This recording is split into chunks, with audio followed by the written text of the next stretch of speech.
Okay, welcome everybody. It's 12:30 and we're going to start with the webinar. I hope you can hear me all right.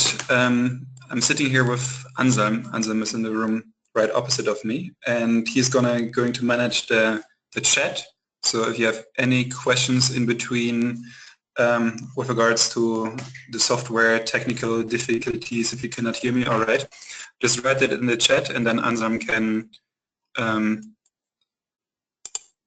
can help you with that. So I'm not looking at the chat in order not to get distracted. So welcome to today's webinar. We have 1 hour here to learn about organizational change, and we are focusing on 5 common challenges of organizational change and what you as Green Office can do to address them. And why are we doing this? It's basically that we see that a lot of Green Offices are running events like a warm sweater day event or a sustainability conference or movie screening. But it's always the question, what do these events actually change at the university itself? And at the university we mean the formal curriculum, the research that is going on, the operations of the university, so the catering, the energy, these kind of things. And with this webinar, we want to give you a bit of an idea what it actually means in order to change an organization, what are some of the things that you can do to become better at that. And we also compiled a couple of examples from what different Green Offices achieved with regards to organizational change. So you have here a couple of examples from Maastricht as the oldest Green Office, also examples that you can quantify, which is really nice, increasing e-waste recycling by 185%, but also examples from Eindhoven, where the Green Office lobbied the university to get a fair trade accreditation and therefore had to do certain things with regards to improving fair trade, or the VU Green Office that worked together with a lecturer in order to now get a sustainability minor and honors course for around 50 students. So these are that's what we mean by organizational change, so tangible changes within the structure and the practices of the university itself. And then in the best case, you can quantify those changes as in those examples here. Now, before we dive into it, what do we actually mean by change and by organizational change? So we're not bombarding you here with all kinds of abstract academic theories, but we found this very nice image that basically shows that we need to think of change as a process that's happening over time, and where in this case a tree as in the image, but in our case an organization, different stages that you go through. And you can nicely see that Green Offices are always at different stages with regards to their own development as well as sustainability within the university.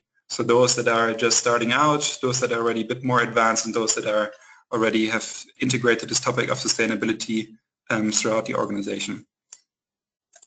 And what's important here is that students in Green Offices are always impatient, and then they neglect this time component, that in order to achieve those changes that you're working towards, it sometimes takes 5, 10 to 15 years to achieve them. So in your time in the Green Office, the half year or the 1 year that you're in, you can do that little contribution that then over time hopefully works out that the tree grows up nicely. And basically today we will address 5 common challenges that people experience in the process. So the first challenge we're going to look at, there is no perceived need for change, that there is no urgency to do it. The second is that the people that are advancing the change, so what we call the guiding coalition, is too weak, that there is no clear direction for change, that people don't know about the change or know the wrong thing, so that's all about communication. And then the 5th challenge, that the obstacles remain and there are no quick wins that are being generated or celebrated. And we basically took these 5 common challenges from a book by John Cotter. We will also show it later at the end, that nicely outlines 8 different challenges in the change process, and we synthesized them into 5, because going through 8 is quite a lot of work in a webinar of 1 hour. So let's get started with the first challenge. So there is no need for change. There is no urgency. Now, what people say is, you get these types of statements. Oh yeah, we're already doing enough, we're already pretty well off with regard to sustainability, or how is this topic relevant? What do you actually mean by sustainability? I already have so many things to do. And these are comments that we all need to take quite seriously, because it basically leads people not to change. So they just continue with regards to the things that they're doing. Maybe there are some adjustments here and there. It's basically business as usual, and there is no change that is happening. A very nice strategy that the people use nowadays. So today you cannot really say anymore that sustainability is a really bad thing, that nobody should do something about it. So there's, people don't go against it so directly, outspokenly, but they do it more indirectly. So they say, oh yeah, sustainability is really relevant, we should really do something about it. And then nothing really happens. And that has a lot to do that the urgency is not there for people to act. And this problem often occurs because we've all been working on sustainability now for a very long time. Most people in green offices, or all people in green offices, are convinced about the topic. And then for us, after some time, it's really difficult to imagine how somebody could not care about sustainability or doesn't know why this is important. So that's why we then oftentimes very quickly jump into the why. So we forget the why and quickly jump into the how and what that should be done, but really forget to under-communicate the strong arguments for why this is relevant and why this should be done. And in case that urgency is really strong, this is basically how it looks like. So a person who sees that urgency for a change really has this mindset, okay, there are opportunities out there with regard to sustainability and also hazards that we need to address, and we need to focus on the big stuff and we need to do it now. So that's if you see somebody who has that attitude, you already see the urgency is really high. But it's not only the thoughts that are important, but also the feeling, and to have that gut level determination that we should do something about this now. And you can also see it in the behaviors of people, that it's something that's being expressed when you come to work every day, that you want to make something happen today and not postpone it for the next 3 to 4 months or 2 years.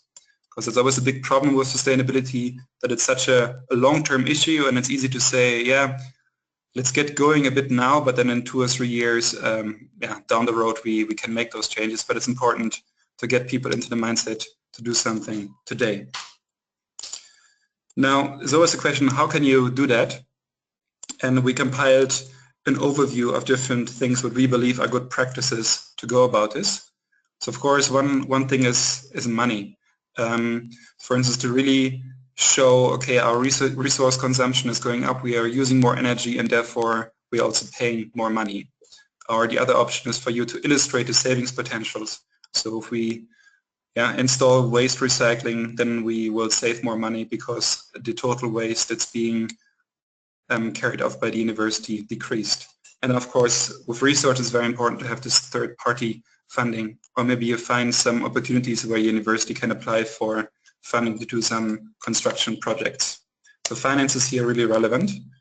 Peer pressure. So the interesting thing is what we always see now with the spread of the green office model, that the model basically now spreads because a lot of universities already have a green office, and therefore others just want to adapt it because they don't want to stay behind. And if you can find a way that you find a university that is similar to your university and then show what they are doing on sustainability and that you're running behind, this can be a great way to create that urgency. Of course, also the rankings here in the Netherlands with the sustainable, that can also work really well. Legislation. So that's an interesting thing. Universities have a very strong, or claim a very strong autonomy for the research and education they do. So that's not governed so much through government regulation, but there might be regulations with regards to energy efficiency or organic catering that are relevant for your university. And it would be a good step for a green office to look into this legislation and then really see, are you on track there or not? And are there maybe some fines that your university needs to pay? And of course, the external pressure. So that's a really key one. If you can run a survey among students and staff at your own university and get a representative sample with people saying, okay, sustainability is really relevant for us and the university is not doing a lot, this can be a really key argument. Or inviting external speakers for a podium discussion with your university, where you have the university president and then some deans, and then have those external speakers from NGOs really showing that this topic is relevant for a university. So that can be a way to create urgency. And these are things which are very important, especially for green offices where the university is just at the starting phase of sustainability and where there are not a lot of people convinced, to really invest time in that and create a very strong why this is relevant, and not only why this is relevant in general, but also why stuff needs to happen now, and also why the university should invest money into this and time and energy. So this was the first challenge, getting to that, creating that urgency. The next one is pretty fascinating as well. So a guiding coalition is too weak. Let's say you've created that urgency and people are convinced, and you have more and more people that want to work on sustainability, and then they create that coalition. And what do we mean by guiding coalition, and why is it important for you to create one? So basically we see a guiding coalition, or basically Kotter, that we're quoting here, sees a guiding coalition as a group of people who actively work with you on stuff, and that group meets regularly and they really get stuff done. So a guiding coalition is not all the people that say sustainability is really nice and we support the Green Office, and then they maybe show up for an event once a year, but it's more on the left. And the guiding coalition, we also have this later in presentation, can take many forms. So it can be you and different student groups meeting every 2 months in order to organize an event together. Or it can also be a sustainability committee for the whole university, or an informal network of different people that meet regularly in order to work on stuff. So that's the guiding coalition. And that's basically needed because the Green Office, you or 3 people are way too small to change the organization, and you really need a team of powerful and committed people to work on this topic. Now let's go through some examples of how these guiding coalitions can look like. So an example of a weak guiding coalition. Before we go into that, let's remember how universities build up. So this is an example from how university here in the Netherlands is set up. So you have the executive board with people that are leading the institution, a supervisory council that basically reviews if the executive board is doing the right thing. Then you have the university council as the democratic representation of students and staff, and then the board of deans that represents all the deans from all faculties. Then of course you have the faculty that are very decentrally organized, like the member states of the European Union, and also in the faculty you have different levels in the hierarchy, the dean, the faculty council, different departments, and for the departments you again have directors and employees. Then you have facility services, so that's all the support staff, the energy manager, the procurement office. The Green Office might be part of facility services, or it might sit somewhere else in the hierarchy. Then something you don't have in the Netherlands, but it's important for the UK and also Germany, the formal student representation. And within the formal student representation, you might have an elected environmental officer or somebody who's responsible for activities and events. And then outside of that formal structure, you have all the different student groups, sometimes more, sometimes less. And the way such a guiding coalition can look like, if it's a bit more weak, now weak from the perspective of changing the whole institution, can be that your guiding coalition can consist of a couple of student groups and the environmental officer from the students' union, and you meet every 6 weeks in order to exchange what you guys are doing in order to plan joint projects. So that's a weak guiding coalition. It might have a large impact on the student community, but it's weak from the perspective of really changing something within the organization, because there are lots of powerful people that are missing here. Then a medium powerful guiding coalition might include the director of facility services, an energy manager, and the director of a department. And that's something that can take the form of a working group that meets every two months in order to, again, exchange where people are at in order to plan joint projects. And it's already a bit more powerful because you also have key actors from the operational side of the university who are part of it.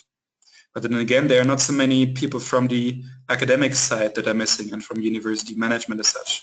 So a more powerful guiding coalition might include somebody from the university council, the vice president, and then a dean, and then all these other people.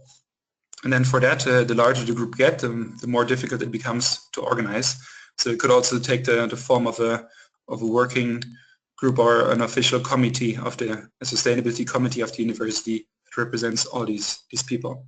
Or it can be this informal network of people working together. Now, Green Office can play different roles in those guiding coalitions because we don't expect you to work on that level to get all these actors on board. Because to create such a strong guiding coalition, you really need leadership from the top. So somebody from the vice president saying, okay, something needs to happen, then he convenes all these directors, all these deans in order to work together with him on sustainability. Something that he can do well as a Green Office, you could start a guiding coalition for just one part of the university. So a guiding coalition to change something in operations, so that would then mainly be people from facility services that you can easily work with. You could start a guiding coalition for the whole university, so that could be if you have a champion who is a professor, or if you already have direct relationships with the executive board who could then work with you to kick this off. Or if there's already a guiding coalition, lots of people working together, you can be one player in that guiding coalition. So for instance, that you sit in that working group that's already taking place. So these are different roles that you can play, and you should discuss in your team which role you want to play. And if you are still in the process of to set up a guiding coalition, then you could see, okay, so first step is what change do we actually want to create? Is it just a student community or the whole university or just a department? Then you make a stakeholder inventory, which is just an Excel sheet with different people that you might want to invite that are already working on sustainability. And then it's about convening those people. So at the beginning, you can start with an informal meeting, reaching out to people, say, hey, we want to discuss what the university is already doing on this topic, and then you can slowly broaden this group over time. So, or you can have other formats, a formal workshop that's facilitated by an external consultant, where you then invite different people to work together with you in order to see where the university is at, what could be next steps, or then a whole conference. And then things to discuss during such a first kickoff meeting is always creating that sense of urgency. So if you have done the research in order to show that there's an urgency for your university to work on sustainability, this is something you could then discuss in that meeting, and also discuss the shared goals of people and also the role you would see for that guiding coalition. And then potential follow-up steps from the first meeting can be that you say, okay, it's really good and we want to work together on something.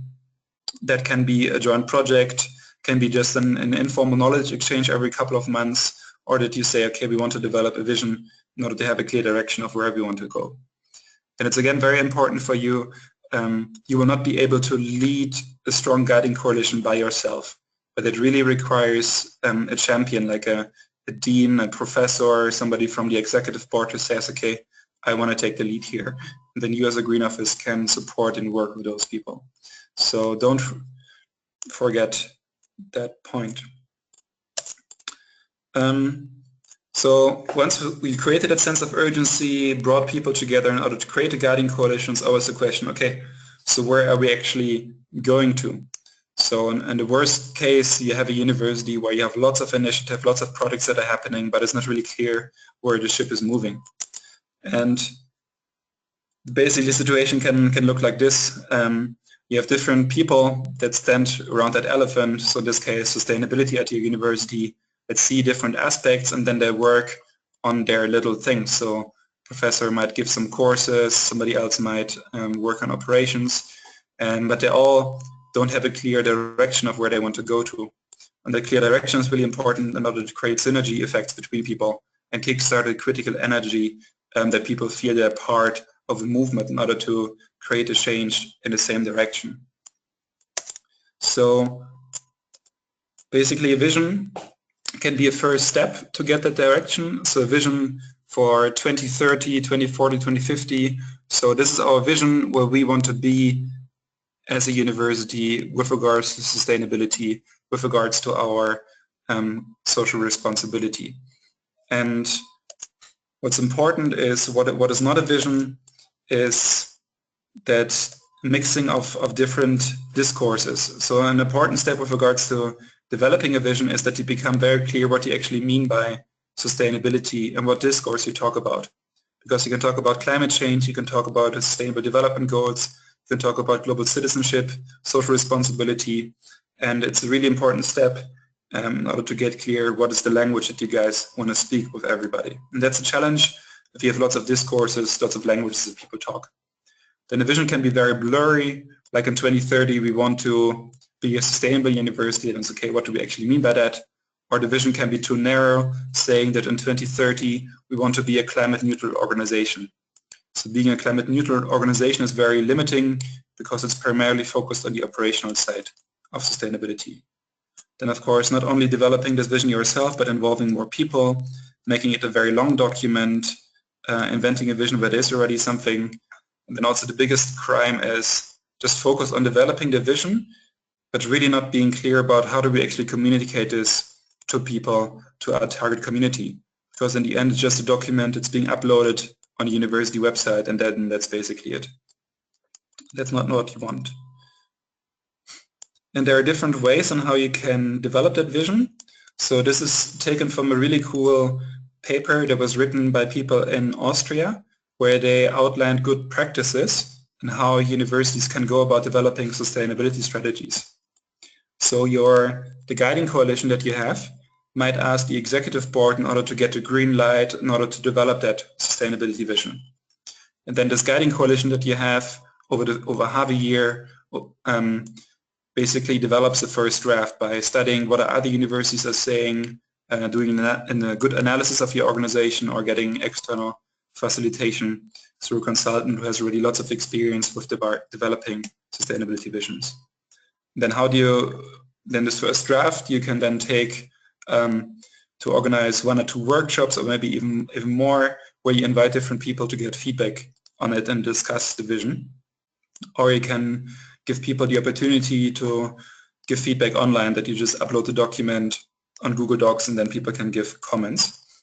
And these are things you can also do interchangeably. So first you can organize 1 workshop, then you can allow people to give online feedback, then you can have a final workshop, for instance, to wrap it all up. So there are different ways on how you can do this. And then of course, once you've done the stakeholder consultation, the synthesis by the guiding coalition, that there are a couple of people who really write the final document, have it decided so have it formally accepted by the university, the executive board or university council, and then communicating it to everybody.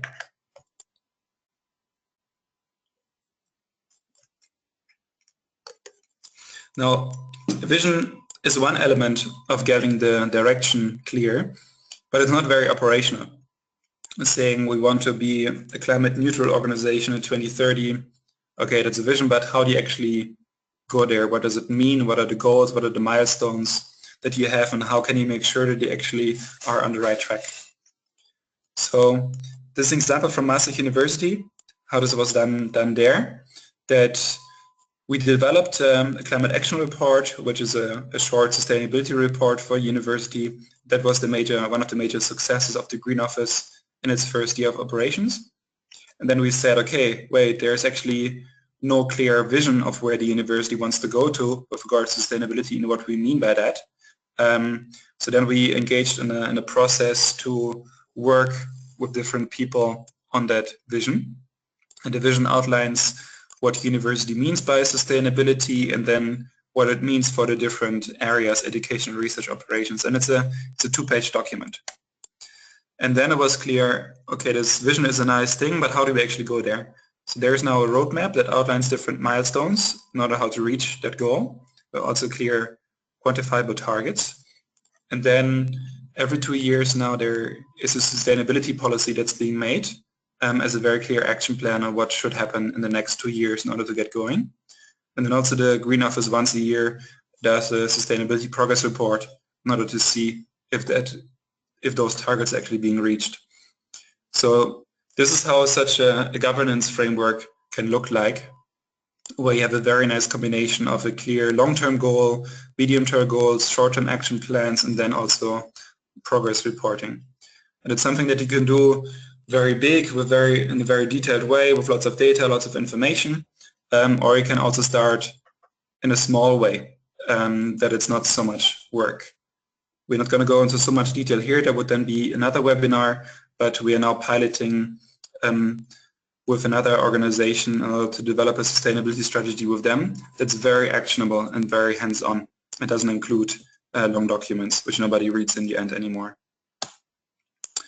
So that's the fourth challenge that you then will run into. So once you have the urgency, the guiding coalition, and once the direction is there, it's always the question that, okay, it's nice that the guiding coalition knows about it, but actually do the other employees within the organization care about it and know about it?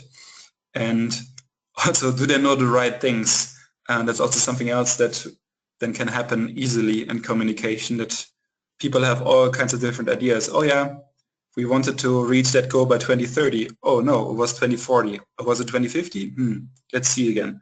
So that's then really clear to communicate to people. And that's a huge challenge. So university has tens of thousands of students, lots of people that are organized in different departments. So generally, communication within a university is a mess. That's no secret.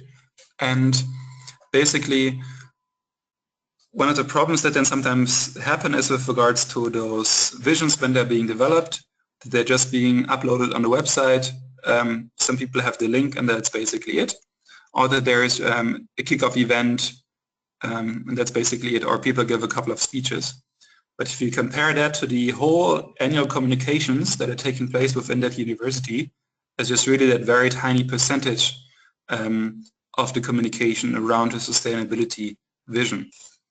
So we compiled a couple of ideas on how green offices can do this better, and it's a lot of work. You will not be able to do this yourself, but also need the help of marketing and communications and people who really know about this stuff. So one is to develop a logo or a slogan with the vision, and that you can then put on every kinds of documents that are being produced. Every event, every flyer that is around sustainability has that logo, and people know, okay, this is what we want to reach, 2030. Of course, at US Green Office, constantly repeated, work with marketing communications. You can develop an infographic, that's a cool thing. Or something that's also really nice is doing a campaign through Facebook, where you then have the vision statement. So by 2030 we want to be this type of university, and then you have different people who say what they are doing to make the vision happen, or what they basically how they act towards it. A short 1-minute video in order to spread it, and work together with human resources, that new staff that are being trained by the university have this also in their information packages, know about it. You can also do dedicated staff training. So if you identify key stakeholders that are very important to work towards the vision, that they get a very specific training around sustainability, around the vision, everything that you have. And also that you distribute it to new students. And also a cool thing is also that to give presentations at the beginning when the new courses are starting, a 5-minute pitch, okay, this is sustainability, this is what the university wants to do, this is what we as Green Office are doing, in order then to communicate it better to people. So that was just very short input around that part, because it's a fairly obvious one, and all of you are already working on communications. So these are also some ideas that might help you to improve your communication in general. So let's move then to the fifth challenge. So yeah, all the documents are there, the goals are being set, the strategy is ready, everybody knows about it, people are on board, and then this stuff happens. That there are obstacles, and those obstacles are not being removed. And the obstacles prevent people from creating quick wins in the first 12 to 24 months, or if there are wins at the beginning, if there are achievements, that those are not being celebrated, not being communicated. So nobody knows actually that great stuff is happening. And in this part here, we will now explore why that is a problem and what you can do about it. Now, these quick wins are very important in order to satisfy your supporters and also the critics. Show them that stuff is happening and that it works. Now, we can see quick wins or achievements on the level of outputs. So that's basically all the stuff that you are doing as a green office or as everybody working on sustainability next to you. And the outcomes, so those are actually the changes that are taking place based on the stuff that you're doing. So for instance, an output is, okay, we had a sustainability event. The outcome is that event enabled 25 people to learn more about sustainability, and now they know much more about sustainability than they did before, so they changed their knowledge. They can also change their behaviors, their values, their attitudes. So the outcomes can be changes that you achieve on the target group level, as well as on the level of the university, so outcomes with regards to changes in education, research, and operations. So some examples how you might communicate this is, as a green office, that you keep track with regards to your reach. So we reached so many staff, so many people followed us on Facebook, and 30 people volunteered with us. So very clear reach statements. You can also make them relative to all people at university, because then you get an impression actually how many people you reach. And with a university of 5,000 people, having 500 students and staff attend, without any double counting here, but really having unique visitors, that's 10% of the whole institution already. So that's pretty good. Outputs can also be on the level of the projects, so that you simply list all the projects you're doing that you have completed within that 1 year. And then the outcomes is then the very tangible stuff. And this is something that might not happen in the first year, but might take 2 or 3 years to materialize. And it's always great if you have outcomes, if you have quantitative statements there. It's always a challenge to get the data, but to have that, it's really, really awesome. Or to have a more qualitative outcome statement like getting your sustainability strategy approved. So that's a great outcome statement because there's a change in the university governance system, that there is now a sustainability strategy that has not been there before. So that's a great success. And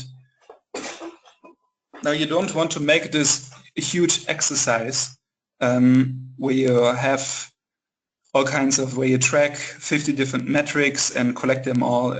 It's way too much.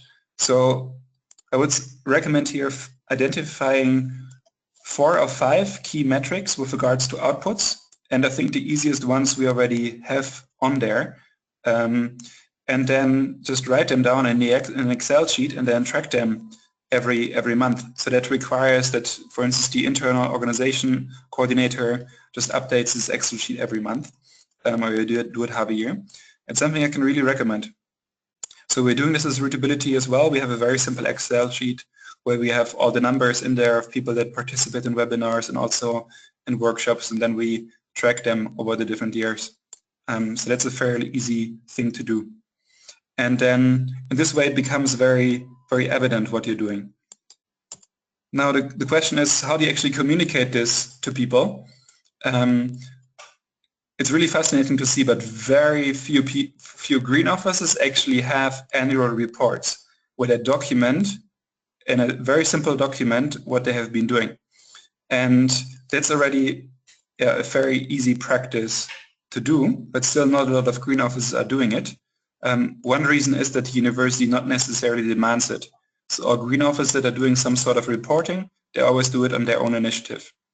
And there's a really cool practice here from the Free University of Amsterdam, where the green office just developed a one-pager with the changes they achieved in education, in community, in research, and then in campus operations, and then some information in the middle about the green office. So that's a really cool thing. You can see it's a very easy slide you can make yourself. You can just print it out and have it as a poster, send it to people as an email attachment. It's really awesome because, again, people are not going to read 10 or 15 or 20 page annual reports as some of the documents that I've seen. It's great that these annual reports are there listing all the activities, but then again, nobody's going to read through all of them. So a really great practice is that one pager, and It's really easy to do. And how do you communicate this? So what we would recommend to everybody is to have annual presentations or meetings with the people who give you the money. So this is the executive board or the university council, it's a sustainability team. So because they want to know what they're spending the money on, and these are key stakeholders to involve in them. And then of course everybody else, if once you have that one pager or you make a very short interview outlining 3 or 4 key successes that you had, you can just upload this on social media and send it around. Because the fascinating thing is it's really important to have some numbers, but then also one key project that you can really pinpoint at and say, okay, that was a really big thing we triggered off. Having one big thing is much more valuable than having 10 or 15 smaller events or little bits of pieces here and there. So in Maastricht, for instance, it was the sustainability report that we wrote. With other green offices, it's a huge sustainability week that they organize once per year. So these types of things. So really, when you also do your annual planning, it's quite a good practice to then also focus on having these big successes that you can communicate. So this is then, once you have the first successes, be they small, be they big, for the long term, it's important that obstacles get removed. And these are things you will not be able to do yourself, because these are things that have to do with core organizational practices, the way things are being done in the organization. So one problem is with all organizations is if there is a generally messy organizational process, it will be very difficult to advance sustainability if that stuff is not done right generally. So I know a couple of examples from universities where the energy manager is just running around and then collecting all the energy data and then also sending around invoices to the energy company to make sure that the university pays the exact amount for their electricity.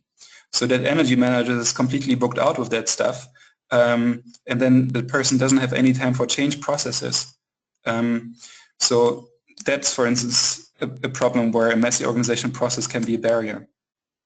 Of course, incentives do not reward behavior. So if the incentive is for professors to publish, for PhDs to publish, they will focus on publishing rather than other things. Of course, bosses who oppose change, and that's a classical example. So the vice president runs around, gives big speeches that the university will be sustainable by 2030, and then people below the hierarchy, they just think, okay, yeah, that's all a bit crazy. Sustainability is all nice, but we're not really going to do it. And then you have on the top great support, but then the bottom of the hierarchy, people don't really support it anymore. A key problem with many universities is the lack of data. You don't know the waste consumption, you don't know the waste generation, you don't know electricity consumption, and then it's very difficult there to show achievements. So if you have such an obstacle, a great achievement can already be for a green office to collect that data on a couple of key indicators for the university. Again, limits to what the institution can control. So in Germany, there are actually, most university buildings are not owned by the university, but they're just rented from the state. So they have a big problem because the state, they just want to put in very cheap buildings, and then the university has this building that's not very energy efficient because they saved when they constructed it, but then that's a problem, the university is stuck with that. Of course, low financial capacity, it's another one here, managers' commitment to change as long as it doesn't affect them. Again, a great thing. So the other people should change, but we're not going to do it. And then, of course, the poor execution. So you can have great sustainability visions, great targets out there, but if then projects fail, one after the other, if things are not done very well, if they're poorly planned and executed, then this vision is not going to be realized. And this is a huge obstacle on the way for the Green Office. So I'm not only talking here about poor execution of the Green Office itself, but also of the other stakeholders in the university. And these obstacles, they all present limits to growth for the organizational change initiative. Because things always grow. So you saw the different stages that the tree was growing, and at each stage the tree needs to address certain challenges in its growth. So having more water, having more sunshine. And it's the same also for organizational change initiatives. And if there are these obstacles constantly not being removed, then the change is not really happening. So these are also things where you will need help of other people, and you cannot do it alone. And I see this with a lot of green offices, that the green offices that achieve great successes within their organization to change things, they also have lots of people that are supporting them and that are working with them. Whereas green offices that don't have that support, not a strong coalition where people are not really interested in sustainability, for them it becomes fairly difficult. So let's look at a couple of conclusions and further readings, and then we have time for questions. So what you can take away from today is relatively straightforward. To create and maintain a sense of urgency. So maintaining that urgency is crucial because it might ebb off. So you had a great success, you communicate that, and everybody says, okay, great, now we're sustainable. And then the urgency is gone again. So that's a very tricky thing when you have successes, when you have achievements, when you show change, then to communicate to people, yeah, that was now allowed us to take the next step in the organizational change process, but it's not enough yet. Now we need to tackle the big things. And then the people who oppose the change, they will always say, no, now we are sustainable, now we did enough, now that's it. So you need to constantly maintain that sense of urgency to do more. Developing and maintaining a strong guiding coalition.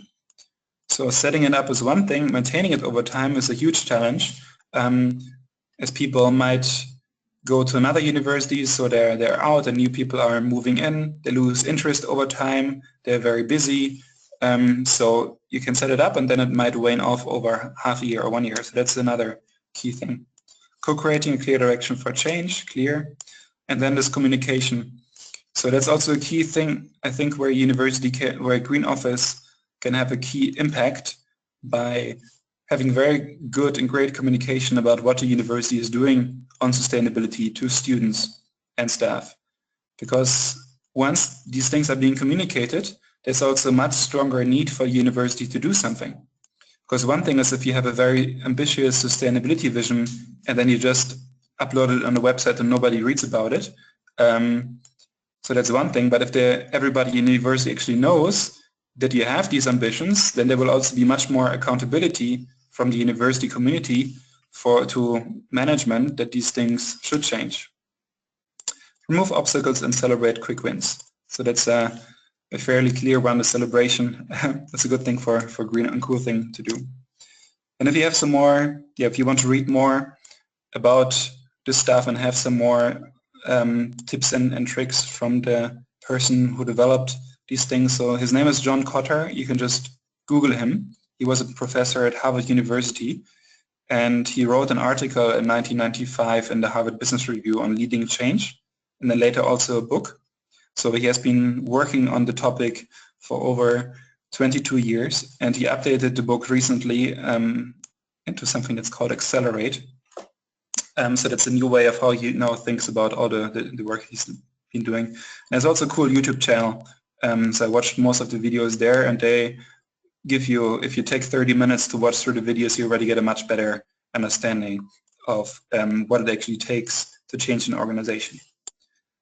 So that was basically the webinar for today. 45 minutes of inputs. We will send around the recording and also send around the slides so you have everything. And you have a question, just voice it now in the chat or unmute your microphone that we can talk about it.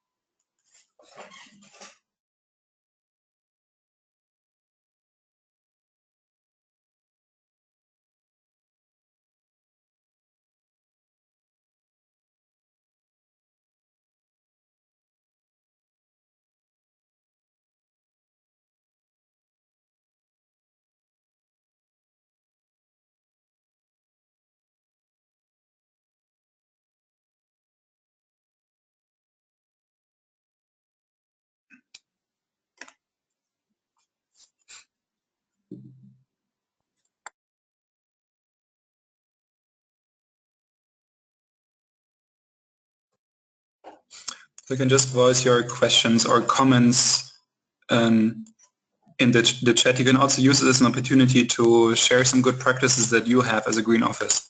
So if there are some things that I didn't mention, for instance, around communication or building a guiding coalition, then feel free to share it with us.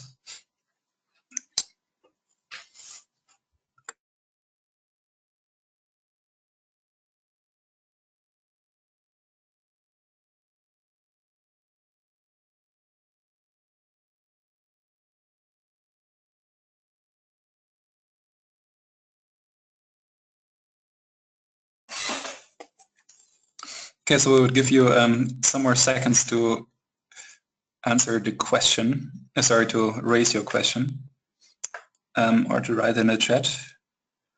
Otherwise, we would call it a day.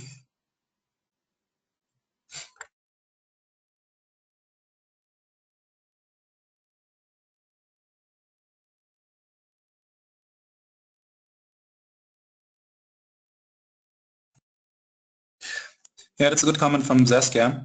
So the challenge of motivating students and staff. So that's quite a fascinating thing. So we have now been to a lot of green offices, and there's a huge difference often with regards of the motivation and interest of people in sustainability. And if you're unfortunate that you are in a circumstance where there is not a lot of motivation and interest to work on sustainability, then it's a key obstacle for you. And it's very important to focus on these obstacles that you have, and then develop strategies for that. So if there's a low level of awareness, then working on creating that sense of urgency is really a key thing to do. Then your university might be really at the first step. But still, I believe that in every organization there are allies you can find. So that's then about walking around, meeting different people, what we call doing a stakeholder tour. So you identify 20 or 30 people that might be relevant to work on sustainability, that are already doing it or might be interested in just meeting them and chatting with them. So in that case, you might not be able to develop a guiding coalition because there are not enough people, but you might have, you might find a couple of allies who might want to work with you on a bilateral one-on-one basis. So that's a way how you might start in such a situation.